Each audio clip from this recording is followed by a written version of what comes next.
Well, today is the Great American Smokeout. It's a day that the American Cancer Society and health departments across the country set aside as a good opportunity to quit smoking. Easier said than done.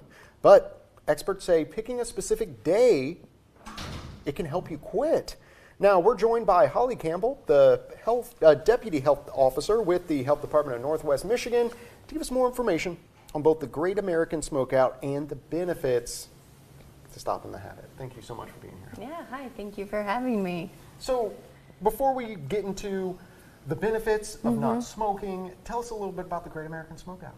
Sure, so the Great American Smokeout happens the third Thursday every November. The American Cancer Society really promotes this to help people begin their journey to smoking cessation. Like you said, easier said than done.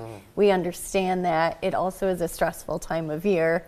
So quitting may not be in the cards immediately, but if you do decide and you pick a day, that does tend to help. And we're partnering our local health department with 6 others across the region in northern Michigan, what we call Knuckles Up, to really promote and encourage, because we do still have a percentage of northern Michiganders that smoke. I imagine. So Great American Smokeout, kind of just a day to circle on the calendar and say, today's the day. Done. I'm going to give it a try. We're going to be done with it today. Really just take it one day at a time in a lot of cases. But as we said earlier too, it's not necessarily that easy for a lot of people. Right, and we know that there's a lot of factors that tie into smoking, right? It's a habit, it's a socialization, and what we like to do is we have community health workers who are really at the health department to kind of act as your coach in a way. And these community health workers, they are experts on, the quit line and different resources that they can really use to help make a plan that's unique to you. If you're having a hard time putting food on the table or paying medical bills, probably is a little lower down on your priority list of stopping smoking.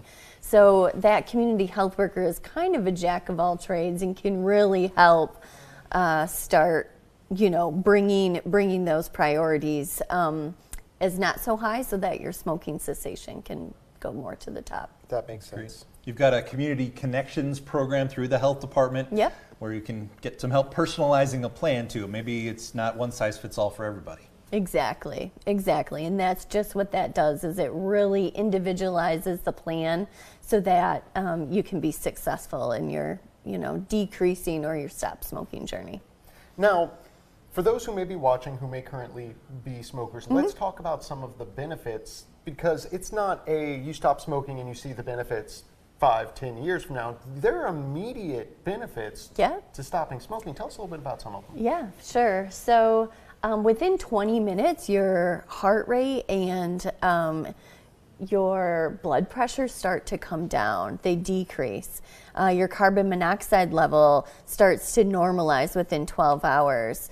Usually in 2 weeks to 3 months, you start seeing increased lung function, you're able to breathe better, you're not coughing so much, and really the effects just continue and compound the longer you've stopped smoking, decreasing your risk for heart disease and stroke. Those are big ones, absolutely. And these are almost immediate. Yeah. Wow.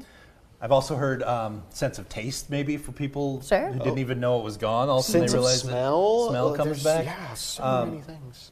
In terms of the personalized approach, I mean, like you said, everybody's different, but how often do people start and stop and just get so defeated that they start up again, and maybe the next November 21st comes around and they try again? How common is that? Well, right, we've all done that, right? We've all started a diet and then quit the diet, or started an exercise and then kind of waned off. And it really depends on the person and what their intent is to stop smoking. So what we, again, really encourage is to get in touch with the community health worker through our Community Connections program to really get that individualized plan. Maybe it's you just start decreasing it, or if you like to smoke on the way home from work, maybe you're having 1 cigarette instead of 2, and you really start small and get some good wins in to build that encouragement and confidence that you can stop eventually. Now, we're kind of approaching it as a I'm a smoker and I want to quit, but if you have a friend or loved one, how can you start that conversation? Sure.